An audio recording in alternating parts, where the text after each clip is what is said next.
বিসমিল্লাহির রহমানির রাহিম। জাতীয় বিশ্ববিদ্যালয়ের অনলাইন ক্লাসে সবাইকে স্বাগতম। করোনাকালীন শিক্ষা কার্যক্রম চলমান রাখার স্বার্থে জাতীয় বিশ্ববিদ্যালয়ের উদ্যোগে অনলাইন ক্লাসে সংযুক্ত হতে পেরে আমি অত্যন্ত আনন্দিত। সবাইকে স্বাস্থ্যবিধি মেনে চলার আহ্বান জানাচ্ছি। কৃতজ্ঞতা প্রকাশ করছি জাতীয় বিশ্ববিদ্যালয়ের কাছে আমাকে এই কাজে সংযুক্ত করবার জন্য। আমার যে সকল প্রিয় শিক্ষার্থী আমার সাথে আজকের এই ক্লাসে সংযুক্ত হয়েছে সবাইকেই আন্তরিক শুভেচ্ছা জানিয়ে শুরু করছি। তো শুরু করার পূর্বে আমি আবারও বলে নিচ্ছি একই কথা যে আমাদের এই কোর্স নিউক্লিয়ার ফিজিক্স এবং কোর্স কোড 232709। আমরা গতকালকে আলফা পার্টিকেল নিয়ে পড়েছিলাম। আমাদের রেডিও অ্যাক্টিভিটির শেষ ক্লাস মাঝখানে সমস্যা হওয়ার কারণে এটা একটু অফ ছিল, সেই জন্য এই ক্লাসটা আজকে আমরা এই সময় করে নিব। তো দেখা যাক, আজকে আমরা কৃত্রিম তেজস্ক্রিয়তা নিয়ে আলোচনা করব। আমরা ইতিমধ্যে এই তেজস্ক্রিয়তার সিরিজ নিয়ে আলোচনা করেছি এবং আমরা সেখানে বলেছিলাম যে তেজস্ক্রিয়তার 4টি অনুক্রম বা 4টি সিরিজ আছে। তার মধ্যে 3টি হচ্ছে প্রাকৃতিক, একটা হচ্ছে ইউরেনিয়াম সিরিজ, একটা অ্যাক্টিনিয়াম সিরিজ, একটা থোরিয়াম সিরিজ, আর যেটা কৃত্রিম সেটি হচ্ছে নেপচুনিয়াম সিরিজ। তাহলে কৃত্রিম তেজস্ক্রিয়তা বা আর্টিফিশিয়াল রেডিও অ্যাক্টিভিটি, এটার একটু ইতিহাস আমরা জেনে আসি। এই কথাগুলি আমরা একদিন একটু বলেছিলাম যে 1934 সালে ফ্রেঞ্চ কেমিস্ট ফ্রেডরিক জুলিয়ট, মানে তার নাম হচ্ছে ফ্রেডরিক জুলিয়ট, আর ইরিন কুরি হচ্ছেন এনার মিসেস, যার জন্য এনার উপাধি ওইখানে চলে গেছে।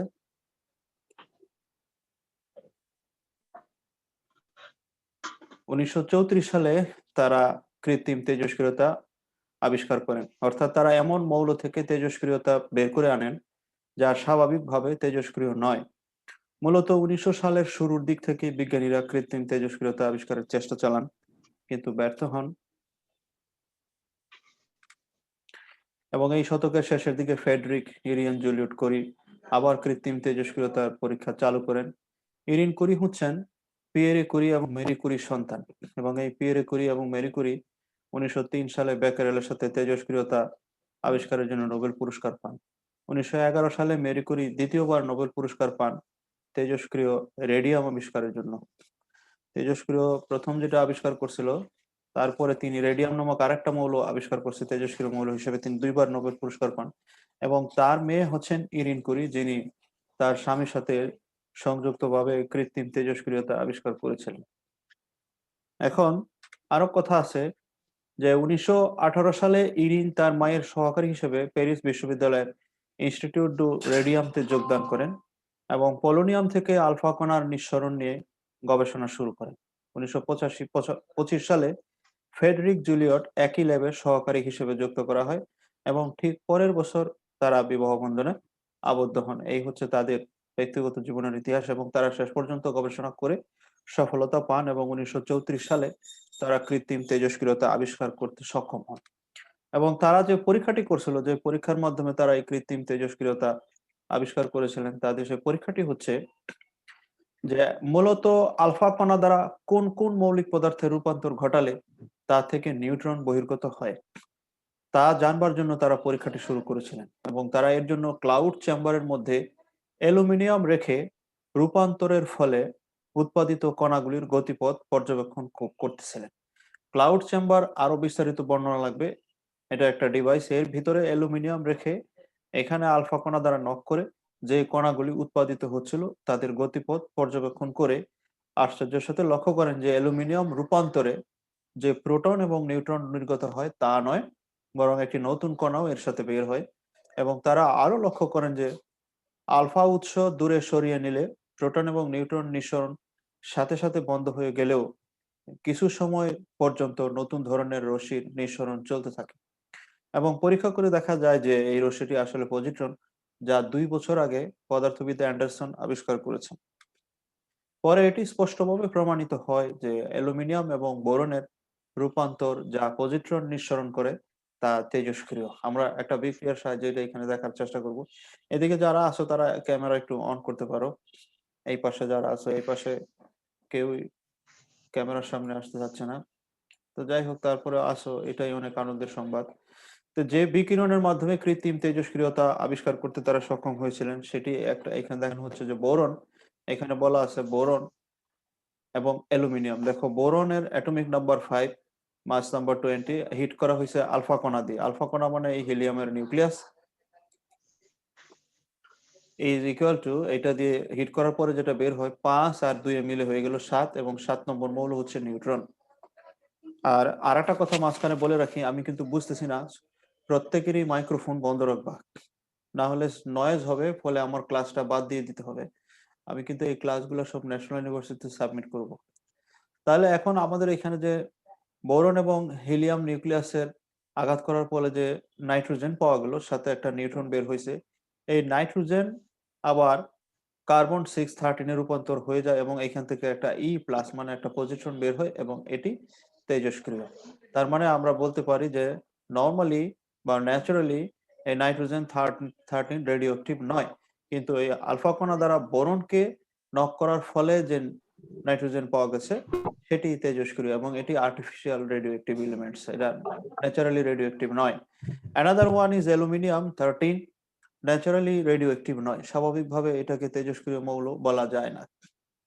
আচ্ছা, তাহলে এখন এটাকে নিউক্লিয়াস বা helium nucleus that is alpha কণা দ্বারা হিট করা হলো। হিট করার পরে 13 প্লাস 2 15, 15 মানে ফসফরাস, আর 27 প্লাস 4 31, এখানে 30 রয়ে গেল, নিউট্রন একটা নিয়ে গেল। এখন এই যে 50 ফসফরাস 30 যে মৌল পাওয়া গেছে সেটি একটি প্লাস প্লাস মানে একটি পজিট্রন বিকিরণ করে এটি সিলিকন 14 এ রূপান্তরিত হয়ে যায় এবং এখানে যে প্লাস পাওয়া গেল সেটি তেজস্ক্রিয়। আর এখানে আলফা কণা দ্বারা অ্যালুমিনিয়ামকে আঘাত করার পরে যে ফসফরাস পাওয়া গেছে এটিও তেজস্ক্রিয় এবং এটি আর্টিফিশিয়াল বা আর্টিফিশিয়াল রেডিও অ্যাক্টিভ, মানে এটা ন্যাচারালি রেডিও অ্যাক্টিভ ছিল না, এটাকে আমরা প্রাকৃতিকভাবে বা কৃত্রিমভাবে তেজস্ক্রিয় মৌল হিসাবে এখান থেকে তেজস্ক্রিয়তা পাওয়া গেছে। এবং এটাই হচ্ছে আমাদের কৃত্রিম তেজস্ক্রিয়, মানে স্বাভাবিকভাবে বা ন্যাচারালি যে সকল মৌল তেজস্ক্রিয় নয়, আর্টিফিশিয়ালি আলফা কণা দ্বারা হিট করার পরে এটাকে তেজস্ক্রিয় করা হয়েছে এবং দ্যাট ইজ আর্টিফিশিয়াল রেডিওঅ্যাক্টিভিটি। এবং এই কাজটা করেছেন প্রথম এরিয়ন জুলিয়েট কুরি।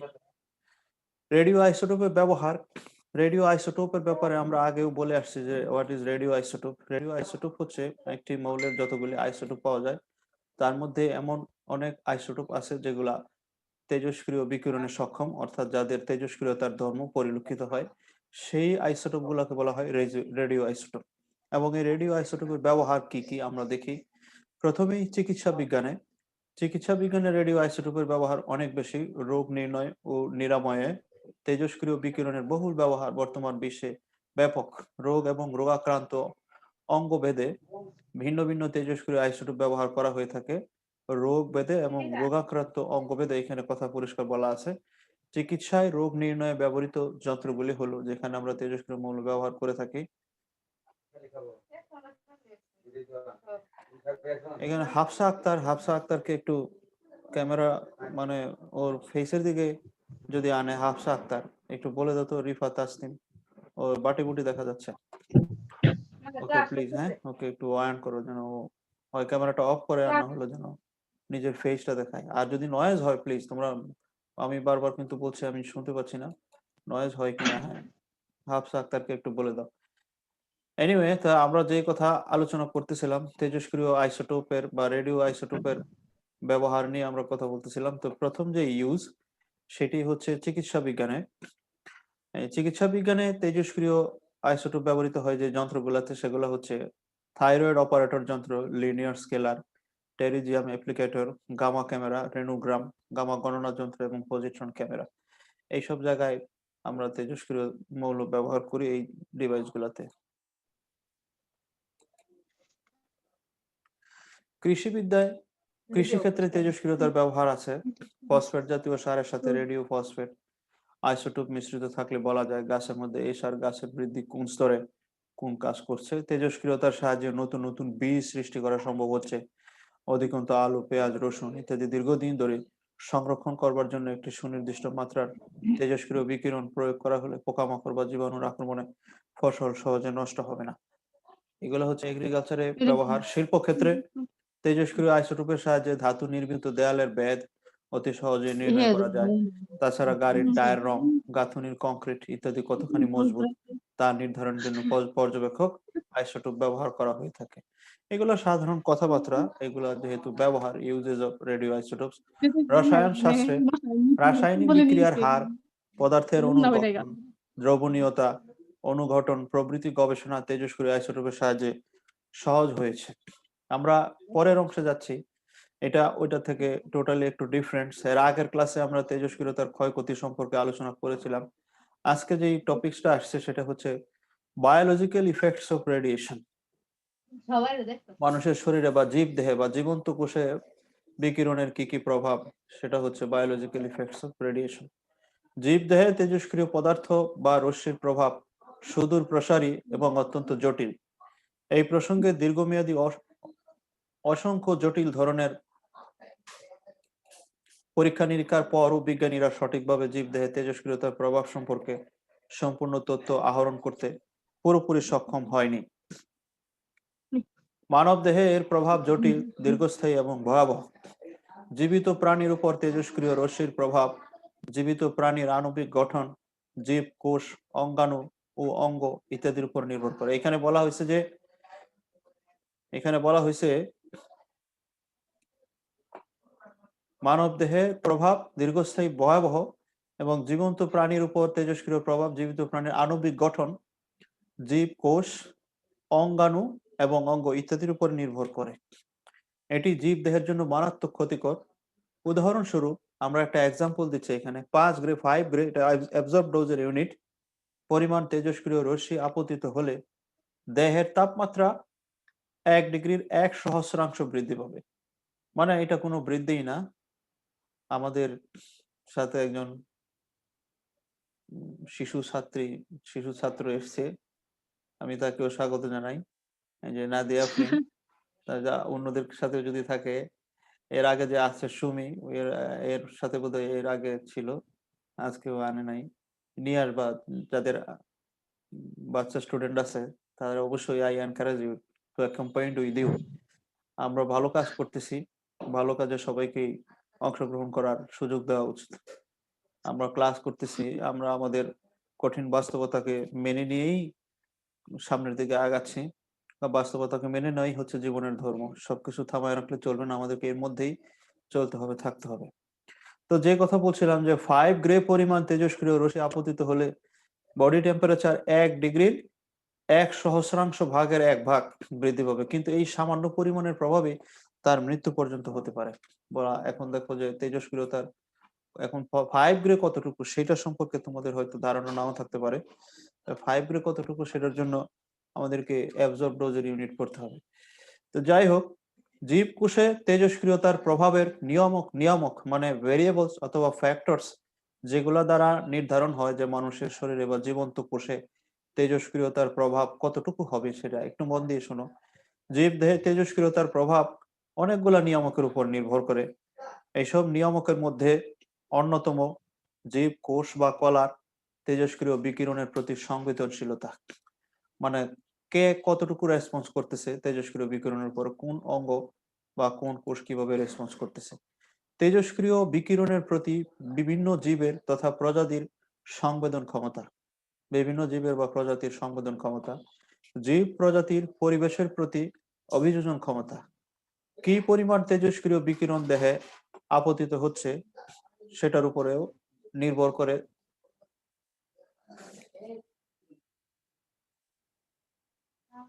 আমরা এদিকে দেখতেছি, এদিকে নাই কেউ, রক্সি, তারপরে মুস্তাক রহমান, ইসরা জেরিন, আরো আছে। তোমরা প্লিজ একটু আজকে যদি নাও ক্যামেরা অন করো, নেক্সট ক্লাসে করবো ইনশাল্লাহ রেডি হয়ে, তাহলে আমি দেখতে পাবো বা তোমাদেরকে একটু দেখলেই ভালো হয় যে কারা কারা পার্টিসিপেট করতেছে। হ্যাঁ, যে প্রজাতির পরিবেশের প্রতি অভিযোজন ক্ষমতা, কি পরিমাণ তেজস্ক্রিয় বিকিরণ দেহে আপতিত হচ্ছে সেটার উপর নির্ভর করে। জীব দেহে তেজস্ক্রিয় বিকিরণ পতিত হবার সময় এবং বিকিরণ প্রভাবের বাহ্যিক প্রকাশের মধ্যকার সময়, অর্থাৎ যে সময় বিকিরণ এসে তার শরীরে আপতিত হয়েছে এবং শরীরে বিকিরণ আপতিত হওয়ার কতদিন পরে কোনো ধরনের সিমটম দেখা দিচ্ছে, এই দুইয়ের মাঝখানের যে সময় সেটার উপরে নির্ভর করে যে ক্ষতি কিরকম হবে। যদি খুব আর্লি প্রকাশ পায় তাহলে বোঝা যাবে যে ডোজ বেশি পড়ে গেছে, আর যদি দেরিতে প্রকাশ পায় তাহলে বোঝা যাবে যে অ্যাবজর্ব ডোজের পরিমাণ কম্পারেটিভলি একটু কম। কি ধরনের তেজস্ক্রিয় বিকিরণ প্রভাব ফেলেছে, অর্থাৎ আলফা পড়লো নাকি বিটা এসে পড়লো নাকি গামা এসে পড়লো, এগুলোর উপরে নির্ভর করে তেজস্ক্রিয় বিকিরণ শরীরের জন্য কতটুকু ক্ষতিকর। আক্রান্ত জীবনের যৌন বৈশিষ্ট্য। যৌন বৈশিষ্ট্য বলতে এখানে যিনি তেজস্ক্রিয় বিকিরণ দ্বারা আক্রান্ত হয়েছেন তিনি মেল নাকি ফিমেল, মেল বা ফিমেল হয়ে গেলে তার এইজ কতটুকু ইত্যাদির উপরে এই ধরনের বিষয়গুলোকে বলা হয় যৌন বৈশিষ্ট্য। আক্রান্ত জীবের বয়স, তার বয়স কত, ছোট বাচ্চা নাকি মিডল এজ অথবা আরো বেশি এজ। তেজস্ক্রিয় বিকিরণের উৎস, সোর্স, কোন রেডিও বিকিরণ থেকে আসছে, কোবাল্ট থেকে আসতেছে নাকি ইউরেনিয়াম থেকে আসতেছে নাকি থোরিয়াম থেকে আসতেছে, এটার উপর নির্ভর করে বিকিরণের প্রভাব কতটুকু হবে। শারীরিক, দেখো এখানে যে প্রভাব কত প্রকার এটা আমরা পরে বলবো। শারীরিক বা সোমাটিক এবং বংশগত, হেরিডিটারি বা জেনেটিক প্রভাব। বিকিরণের ফলে ক্ষতির পরিমাণ যেসব বিষয়ের উপর নির্ভর করে তা হলো, এর আগে আমরা বলছিলাম বিষয়গুলো, আর এখন বলছি কি পরিমাণ ক্ষতি হবে সেটি নির্ভর করে কিসের উপরে, বিকিরণের প্রকার ভেদের উপরে। বিকিরণ প্রকারভেদ মানে ডিকে মোড, মানে হচ্ছে আলফা বিটা অর গামা। বিকিরণের তীব্রতার উপরে, কতটুকু এসে আপতিত হয়েছে সেটার উপরে নির্ভর করে। 3 নাম্বার হচ্ছে বিকিরণের প্রকৃত মাত্রার উপরে, কি মাত্রার ডোজ এসে আপতিত হয়েছে বা কতটুকু শোষণ করেছে। বিকিরণ শোষণের পরিমাপের উপরে, অর্থাৎ আপতিত হয়েছে বেশি কিন্তু সে শোষণ করছে এখান থেকে কম, আর বাকিটা হয়তো চলে গেছে, সে অ্যাবজর্ব করতে পারে নাই, সেই জন্য শোষণের পরিমাপের। বিকিরণ অনুপ্রবেশের গভীরতার উপরে, যেমন আলফা কণা যদি এসে পড়ে তাহলে এটা খুব গভীরে প্রবেশ করতে পারে না, বিটা কণা আর একটু গভীরে যায় বটে কিন্তু খুব বেশি গভীরে যায় না, কিন্তু গামা বিকিরণ যদি এসে পড়ে তাহলে এটা অনেক গভীরে বা মানুষের শরীর ভেদ করে ওই পারে চলে যেতে পারে। দ্যাট ইজ, সেটাকে বলা হয় কতটুকু ভিতরে বিকিরণ প্রবেশ করলো, that is penetrating power of the radiation. তাহলে বিকিরণের প্রকারভেদের উপরে, বিকিরণের তীব্রতার উপর, বিকিরণের প্রকৃত মাত্রার উপর, এবং বিকিরণ শোষণের পরিমাণের উপর, এবং বিকিরণ অনুপ্রবেশের গভীরতার উপরে নির্ভর করে। এখানে যে কটা বললাম আরো আছে, আর যে বিষয়গুলো আছে আর নেই আর এখন, তাহলে এইগুলোর উপর ভিত্তি করে বিকিরণের দ্বারা ক্ষতি, মানুষের শরীরে দুই ধরনের ক্ষতি হয়। একটা হচ্ছে শারীরিক বা সোমাটিক ক্রিয়া, আরেকটি হচ্ছে বংশগত বা জেনেটিক, বংশগতকে জেনেটিক বা হেরিডিটারি ক্রিয়াও বলা হয়। তাহলে আমরা এখন ডেফিনেশন দেখি, শারীরিক বা সোমাটিক ক্রিয়া কি, আবার হেরিডিটারি বা জেনেটিক ক্রিয়া কি।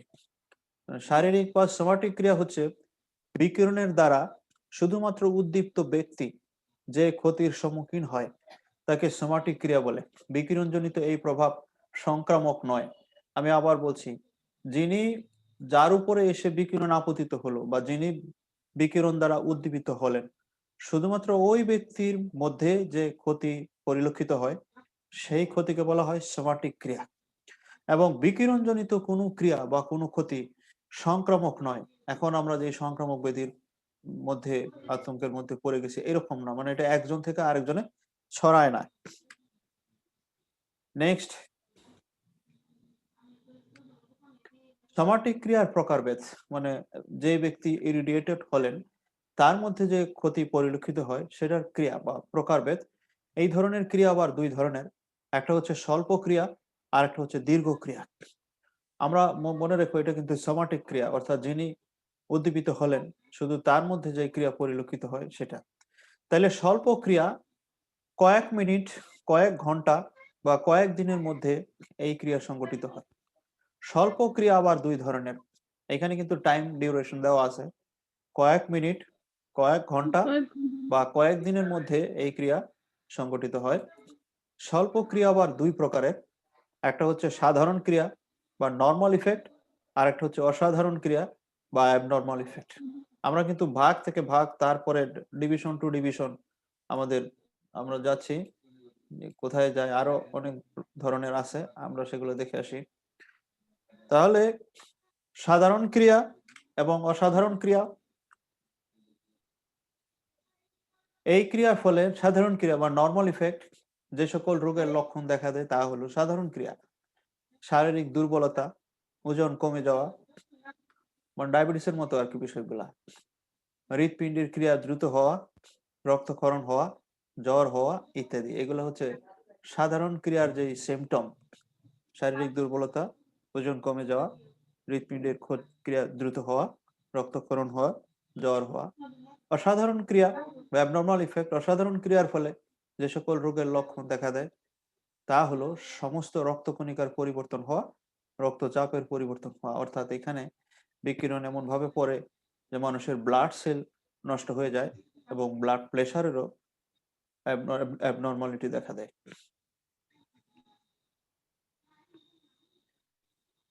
আর দীর্ঘক্রিয়া হচ্ছে, দীর্ঘক্রিয়া মানে লং টাইম, অনেকদিন পরে যে ক্রিয়াগুলি প্রকাশিত হয়, এগুলা গত ক্লাসে আমরা কিছু বলেছিলাম, এই যে অকাল বার্ধক্য, তারপরে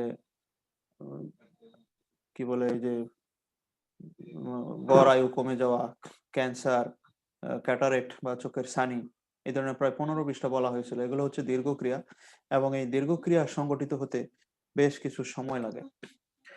2 নম্বর হচ্ছে যেটা আমরা প্রথমে শুরু করেছিলাম, যে একটা ছিল সোমাটিক ইফেক্ট বা শারীরিক ক্রিয়া, আর একটা হলো জেনেটিক ইফেক্ট বা হেরিডিটারি ইফেক্ট। এখন এই জেনেটিক ক্রিয়া সম্পর্কে আমরা একটু জানি। দেহের গঠন এবং জিনের বিভাজনকে জেনেটিক প্রভাব বলা হয়। চোখের রং, চুলের রং, মানসিকতা, প্রকৃত দেহের গঠন প্রভৃতি জিন দ্বারা নিয়ন্ত্রিত হয়। সেই জন্য আমরা দেখি যে শীত প্রধান দেশের মানুষের চুলের রং সাদা হয়ে থাকে, আর গায়ের রং অনেক ফর্সা হয়ে থাকে। আর বিষুবীয় অঞ্চলের মানুষের গায়ের রং কালো হয়ে থাকে, চুলের রঙও কালো হয়ে থাকে। আবার কিছু কিছু মানুষের চোখ কালো হয়, পিঙ্গল হয়, কারো চোখ আবার সাদা রঙের হয়। এগুলা সব হচ্ছে জেনেটিক প্রভাব। এগুলা মানে প্যারেন্টস থেকে সন্তানের মধ্যে বাহিত হয় যেই জিনিসগুলা, সেগুলোকে বলা হয় জেনেটিক প্রভাব বা জেনেটিক ইফেক্ট। এর মধ্যে এই যে কথাগুলি আমি বললাম এগুলা। এখন বিকিরণের প্রভাবে জিনের বিভাজন, জিন হচ্ছে প্যারেন্টস থেকে ডটার বা সন্তানদের মধ্যে যে সকল বৈশিষ্ট্য ট্রান্সমিট হয় সেগুলা কোড নাম্বার যে বহন করে সেটি হচ্ছে জিন। এই জিনের বিভাজন হওয়ায় উপযুক্ত বৈশিষ্ট্য এর উপর প্রভাব পড়ে। আমরা একটু বিস্তারিত এখনই বলবো। আমরা যে বিকিরণ একটু বলি তাহলেই বুঝতে পারবা যে আয়নায়নকারী বিকিরণের কার্যফলগুলি কোনো ব্যক্তি বিশেষের জনন কোষের জিনের মধ্য দিয়ে পরবর্তী পুরুষ সন্তানের মধ্যে চলে যায়। এখানে জনন কোষের জিনের মধ্যে, জনন কোষ মানুষের শরীরের কোষগুলো দুই প্রকারের, একটা হলো স্বাভাবিক কোষ আর একটা হলো জনন কোষ বা রিপ্রোডাক্টিভ সেল। আর এমনি কোষের মধ্যে ক্রোমোজোমের সংখ্যা থাকে হলো 23 জোড়া, দ্যাট ইজ 46 ক্রোমোজোমের সংখ্যা, বায়োলজিতে এগুলো আছে। আর জনন কোষে বা রিপ্রোডাক্টিভ সেলে থাকে হলো 23টি। স্পার্মের মধ্যে থাকে 23টা আর ওভামে থাকে 23টা। দুইটি একসাথে মিলে যখন জাইগোট ফর্ম হয় সেখানে আবার 23 জোড়া হয়ে যায়। তার মানে বাবার এখান থেকে এবং মার এখান থেকে 23টা করে 46টা হয়, মানে 23 জোড়া হয়। এবং শুধুমাত্র এটা রিপ্রোডাক্টিভ সেল বা জনন কোষের মধ্যে এই সংখ্যাটা থাকে। অন্যান্য কোষে কিন্তু বা স্বাভাবিক যে সেল সেখানে 26টাই থাকে, মানে 23 জোড়াই থাকে। এবং এই রিপ্রোডাক্টিভ সেলের মধ্যে বাবা থেকে যেটা আসে সেই ক্রোমোজোমের জিনের মধ্যে যদি কোনো পরিবর্তন হয়ে যায় বিকিরণ শোষণ হওয়ার ফলে, তাহলে এটি পরবর্তী পুরুষ সন্তানের মধ্যে দিয়ে চলে যায়, বংশ বংশ পরম্পরা এটা চলতে থাকে। যেহেতু জিনগুলো বংশগতির প্রধান বাহক, জিনের কোনো পরিবর্তন সন্তানের মধ্যেও পরিবর্তন আনে। কথা একটু ধীরে বললাম। জন্ম সম্বন্ধীয় কার্যফলগুলি এক পুরুষ থেকে অন্য পুরুষে ক্রমাগত চলতে থাকে। জন্ম সম্বন্ধীয় কার্যফলগুলা হচ্ছে গর্ভপাত, মৃত অবস্থার সন্তান জন্ম, মানসিক গুণ হ্রাসপ্রাপ্ত শিশুর জন্ম, অথবা দেখা যায় যে এমন শিশু জন্ম হয়েছে যে তার চোখ আছে কিন্তু দেখতে পায় না, কান আছে কিন্তু শুনতে পায় না, মানে এই ধরনের অনেক কোয়ালিটি লেস হয়ে গেছে, মানে নেই। এখন কেন নেই? কারণ হচ্ছে প্যারেন্টস এর মধ্যে বাবার যে জনন কোষের যে ক্রোমোজোমের, যার মাধ্যমে এই কোয়ালিটি গুলি ট্রান্সপোর্ট হয়, যার মাধ্যমে এই ব্যাপারগুলি কোডিং করা থাকে, যে বাবা মার মতোই তো সন্তান হয়, আমরা দেখে থাকি বাবা এবং মার থেকে আসে। যদি বাবাটা না আসে, বাবার বাবা তার বাবা তার বাবা, মায়ের মা তার মা, এই এদিক থেকে আসে। একেবারে সেই এই দেশে না সেই দেশে না, একবারে অস্ট্রেলিয়ান কোনো একটা ক্যারেক্টার বাংলাদেশের মানুষের মধ্যে আসবে না, কারণ বাংলাদেশের মানুষগুলো বংশ পরম্পরা বাংলাদেশ থেকেই আসছে। এবং এগুলা হয়তো 7 পুরুষ, 3 পুরুষ, 4 পুরুষ, 5 পুরুষ পূর্বে এই কোয়ালিটি ছিল, এখন তার মধ্যে এগুলো আসছে। তাইলে যিনি তেজস্ক্রিয় বিকিরণ খেলেন, যেমন জাপানের তেজস্ক্রিয় বোমা যখন বিস্ফোরণ হলো বা অ্যাটম বোম বিস্ফোরণ হলো, তখন যিনি বেঁচে ছিলেন এই বিস্ফোরণের স্থলে থেকেও, তার শরীরের এই জনন কোষের ক্রোমোজোমের জিনের মধ্যে যদি কোনো একটা কোডিং নষ্ট হয়ে গিয়ে থাকে, তাহলে এই নষ্ট কোডিং এর জিন দ্বারা যদি কোনো জাইগোট ফর্ম করে, সেই জাইগোট থেকে যে বাচ্চা আসবে তার মধ্যে ওই কোডের যে ইনস্ট্রাকশন দাঁড়ি যেই কোডটা মিস হয়ে গেছে, সেখানে যদি শ্রবণ থাকে, ঘ্রাণ শক্তি থাকে, চোখ থাকে, বুদ্ধি থাকে, যেটার মধ্যে কোডিং করা ছিল সেটা নষ্ট হয়ে গেছে, তার মানে নতুন যে বংশ আসবে বা যে সন্তান আসবে তার মধ্যে ওই কোয়ালিটি থাকবে না। অর্থাৎ এগুলোই হচ্ছে জেনেটিক। এখানে এই কথাগুলি বলা আছে যে মানুষের শারীরিক কোষে এই যে কথাগুলি আমি বললাম, এবং ডিএনএ ক্রোমোজোমের মধ্যে ডিএনএ গুলি চেইন আকারে থাকে যা নির্দিষ্ট বংশগতির দ্বারা বহন করে, কিন্তু যে কোনো ধরনের ক্ষতিকর বিকিরণের ফলে ওই চেইন ভেঙে যেতে পারে। আর ভেঙে যাওয়া চেইন সঠিকভাবে যদি জোড়া না লাগে, তাহলে নির্দিষ্ট বংশগতির তথ্য বাদ পড়ে যাবে এবং সৃষ্ট নতুন কোষ স্বভাবগত বৈশিষ্ট্য সম্পূর্ণ অপ্রত্যাশিত হতে পারে। যেমন এর ফলে ভূমিষ্ঠ হওয়া শিশু বিকলাঙ্গ হতে পারে, বোবা হতে পারে, অঙ্গহানি হতে পারে, ইত্যাদি নানা, এবং এগুলো বংশ পরম্পরায় চলতেই থাকে। এবং এই ক্রিয়াগুলিকে বলা হয় হচ্ছে জেনেটিক ইফেক্ট, অথবা এগুলোকে বলা হয় হেরিডিটারি ইফেক্ট। আমরা এখন effects of radio active radiation in body, মানুষের শরীরে কি কি প্রভাব আছে আরো অন্যভাবেও ক্লাসিফিকেশন করা যায়। দেহে বিকিরণ পাতজনিত প্রভাব দুই প্রকারের। যারা আমার ক্লাসে হাজির হয়েছে, বাচ্চারা কষ্ট পাচ্ছে তোমাদের জন্য, তাদের প্রতি আমি অনেক অনেক কৃতজ্ঞ, অনেক গ্রেটফুল টু ইউ। যারা এবং যেসব বাচ্চারা এই কষ্ট মেনে নিচ্ছে তাদের প্রতিও, তাদের এই সব ছোট ছোট বাচ্চাদের প্রতিও আমি অনেক কৃতজ্ঞ যে এরা এর জন্য এই স্যাক্রিফাইস করতেছে। দেহে বিকিরণ পাতজনিত প্রভাব দুই প্রকার, যথা সম্ভাব্যতার সূত্র দ্বারা নিয়ন্ত্রিত প্রভাব, আমরা প্রায় শেষের দিকে আসছি, আমাকে ওয়ার্নিংও দেওয়া হয়েছে, সময় নাই। স্টকাস্টিক ইফেক্ট, অসম্ভাব্যতার সূত্র দ্বারা নিয়ন্ত্রিত প্রভাব, নন স্টকাস্টিক ইফেক্ট। তাহলে স্টকাস্টিক ইফেক্ট হচ্ছে যে সকল ক্ষতিকর প্রভাব সংগঠনের সম্ভাবনা নিম্নতম মাত্রা যত কমই হোক না কেন সবসময় বিদ্যমান থাকে, এবং মাত্রার পরিমাণ বৃদ্ধির সাথে সাথে ক্ষতির সম্ভাবনা বেড়ে চলে, তাদেরকে থ্রেশহোল্ড বা স্টকাস্টিক ইফেক্ট বলে। আমি আবার বলি, মানে এই ইফেক্টটা হচ্ছে এমন একটা ক্রিয়া যে বিকিরণের মাত্রা যেটা সে শোষণ করলো সেটার মান যত কমই হোক, কিন্তু ক্ষতির সম্ভাবনা আছে। বিকিরণ ডোজ যদি বাড়তে থাকে তাহলে ক্ষতির সম্ভাবনা বেড়েই চলে। এই ধরনের ক্রিয়া, মানে কোনো মিনিমাম লেভেল নাই যে এর কম যদি শোষণ করে তাহলে তার মধ্যে এইটা হবে না, এই ধরনের কোনো থ্রেশহোল্ড বা মিনিমাম ডোজ ফিক্সড নাই। এরকম যে ক্রিয়াগুলি আছে, এই ক্রিয়াগুলিকে বলা হয় স্টকাস্টিক ইফেক্ট। আর বিকিরণের মাত্রা বাড়তে থাকলে এর সম্ভাবনা ক্রমাগত বেড়েই চলে। নন স্টকাস্টিক ইফেক্ট হচ্ছে যে কিছু কিছু ক্রিয়া আছে, যে সকল ক্রিয়ার জন্য বিকিরণের একটা মিনিমাম মাত্রা আছে, যে এই পর্যন্ত হলে এই ঘটনাটি ঘটবে না বা এই ধরনের ক্ষতি হবে না, এর উপরে যদি যায়, এক্সিডস দ্যাট লিমিট, তাহলে এই ধরনের ক্ষতির সম্ভাবনা আছে বা এই ধরনের ক্ষতিকর প্রভাব দেহে ছাপ ফেলে, তাদেরকে বলা হয় হলো নন স্টকাস্টিক ইফেক্ট। অর্থাৎ নন স্টকাস্টিক ইফেক্টের জন্য একটা সর্বনিম্ন লিমিট আছে, এর নিচে গেলেই নন স্টকাস্টিক ইফেক্ট হবে, এর উপরে থাকলে নন স্টকাস্টিক ইফেক্ট হবে না। তাহলে আমরা এই স্টকাস্টিক এবং এই যে নন স্টকাস্টিক ইফেক্টে ফুসফুস, চোখের লেন্স এবং অন্যান্য কোষকলার জন্য মাত্রা নিম্নরূপ। আমাদের হাতে সময় একেবারেই কম। ফুসফুসের জন্য এই সীমানা হচ্ছে বাৎসরিক 0.5 মিলিসিভার্ট, চোখের লেন্সের জন্য এই সীমানা হচ্ছে বাৎসরিক 0.15 মিলিসিভার্ট, চোখের লেন্স ব্যতীত অন্যান্য সকল কোষকলার জন্য এই সীমা হচ্ছে 0.5 মিলিসিভার্ট। এখানে আমাদের একটা টেবিল আছে, এটা স্টকাস্টিক এবং নন স্টকাস্টিক ইফেক্টের মধ্যে একটা কম্পারেটিভ স্টাডি এখানে করা আছে। এটা আমরা একটু দেখি এখানে কি কি আছে। স্টকাস্টিক ইফেক্ট, নন স্টকাস্টিক ইফেক্ট, যে সকল ক্ষতিকর প্রভাব সংগঠনের জন্য সম্ভাবনা নিম্নতম মাত্রা যত কমই হোক না কেন থেকেই যায়, আর যে সকল ক্ষতিকর সম্ভাবনার জন্য একটা প্রারম্ভিক সীমানা আছে যে এটা অতিক্রম না করলে আর এই ক্ষতিগুলি হবে না, সেগুলোকে বলা হয় নন স্টকাস্টিক। এর প্রধান হচ্ছে ক্যান্সার বা জেনেটিক ক্ষতি সাধন করা, এটি বিকিরণজনিত কোনো ঘটনা। এখানে পার্থক্যগুলি লেখা আছে, এগুলো জাস্ট পড়া হচ্ছে আর কি। ক্ষতিকর ঘটনা ঘটার সম্ভাবনা শোষণের উপর নির্ভর করে, ঘটনা গৃহীত ডোজের উপর নির্ভর করে। মাত্রার পরিমাণ বৃদ্ধির সাথে সাথে ক্ষতির সম্ভাবনা বৃদ্ধি পায়, ডোজের পরিমাণ বৃদ্ধির সাথে সাথে ক্ষতির পরিমাণ বৃদ্ধি পায়। এইখানে এই কি কি effect, early effect, late effect ইত্যাদি দেওয়া আছে। তো আমরা মোটামুটি আমাদের আজকের আলোচনা শেষ করে দিলাম। আবার আজকে আর ক্লাস করবো না, আগামী দিন আমার ক্লাস নেওয়া হবে। তো সবাইকে অনেক অনেক কৃতজ্ঞতা প্রকাশ করছি যারা আমার সাথে আজকের ক্লাসের সংযুক্ত হলো। আশা করি এবং আমি খুবই খুশি যে সবাই খুব আন্তরিকভাবেই ক্লাসে পার্টিসিপেট করতেছো। এটা বোরিং হিসেবে নয় বা আমার কাছে মনে হচ্ছে যে তোমরা নিজের প্রয়োজন মনে করে করতেছো। মানে এটা ভেবে আরো ভালো লাগতেছে যে তোমরা পার্টিসিপেট না করলে আমি অখুশি হবো এইজন্য অংশগ্রহণ করতেছো না। নিজের প্রয়োজনেই করতেছো বলে আমার কাছে মনে হচ্ছে। সেজন্য আমার কাছে আমার ফিলিংসটা পার্সোনালি আরেকটু ভালো এবং তোমাদের সম্পর্কে আমার ধারণাও অনেক ভালো, মানে উঁচু মানের ধারণা পোষণ করতেছি এখন। যারা আসতেছে আর খেলি না, অবশ্যই পরের ক্লাসে তোমার ক্যামেরা অন করবা।